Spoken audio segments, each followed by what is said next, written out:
Hello दोस्तों, मैं Aryan Shukla, business advisor and founder online business workshop. मित्र, हम बात करेंगे कि सुधार कैसे करें। लाइफ हो, बिजनेस हो, फर्म, दुकान, कंपनी हो, प्रोडक्ट हो, कार्य हो, सर्विस हो, सुविधा हो, मैन्युफैक्चरिंग हो, डिस्ट्रीब्यूशन हो, सेल्स हो आदि, इसमें हम बदलाव कैसे करें।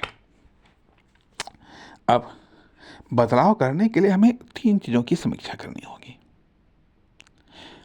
एक तो उसकी जो हम कंटिन्यू, जिसे हमने कंटिन्यू रखा है, जिसे हम कंटिन्यू रख रहे हैं या जिसे हम रिपीट कर रहे हैं, इसकी समीक्षा। और जो हम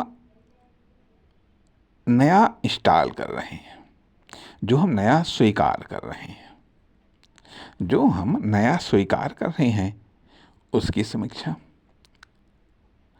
जो हम बदल रहे हैं, ये जो हम बदलाव कर रहे हैं, ये जो हम एक्सचेंज कर रहे हैं, उसकी समीक्षा। या फिर एक स्थान पर बी को क्यों ला रहे हैं, इस बात की समीक्षा। ए को क्यों रखे हुए हैं, इस बात की समीक्षा। तो जब हम इनकी समीक्षा करते हैं, अब इनकी समीक्षा आमतौर पर ये सब ऐसे ही चल रहा है, ऐसे ही चल रहा है, इसमें हम अधिक दिमाग नहीं लगाते हैं। अधिक दिमाग नहीं लगाते हैं अर्थात यूं ही बदलाव हो रहा है। जो बदलाव हो रहा है, जो हम बदल रहे हैं, वो सुधार नहीं होता है। वहाँ सुधार नहीं होता है। हर बदलाव सुधार नहीं होता है। हर बदलाव बिगाड़ भी हो सकता है।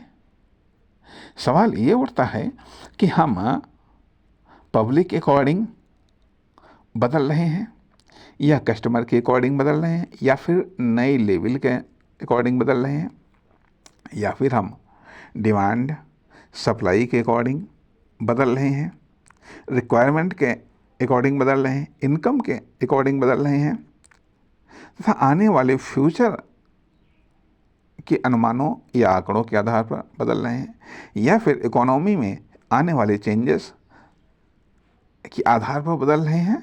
आखिरकार बदलने के पीछे हमारा कितना ठोस आधार है, क्या चीज़ बदलने के पीछे हमारा कितना ठोस रीज़न है, और यदि कंटिन्यू है तो उसके पीछे भी कितना ठोस रीज़न है।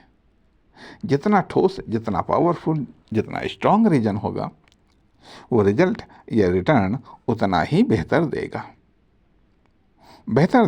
इसलिए जो बदलाव है, जो हम रिपीट कर रहे हैं, जिसे हम कंटिन्यू रख रहे हैं, उसकी समीक्षा करने की आवश्यकता है। उसकी समीक्षा करने की आवश्यकता है अर्थात जो स्टॉक हम निकाल रहे हैं, ये जिसको रिजर्व में रख रहे हैं, उसकी भी समीक्षा करने की आवश्यकता है।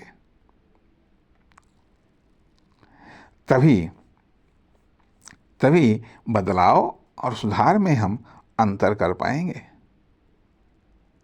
हर बदलाव सुधार का पर्याय नहीं होता है। इसलिए ज़रूरी है कि हम अपने जो बदलाव कर रहे हैं, जो हम चेंजेस कर रहे हैं, जो हम नया एक्सेप्ट कर रहे हैं, उसके पीछे रीज़न क्या है, किसके अकॉर्डिंग वो हो रहा है, या यूं ही हो रहा है। यूं ही बदलना सुधार नहीं होता है। नमस्कार, धन्यवाद।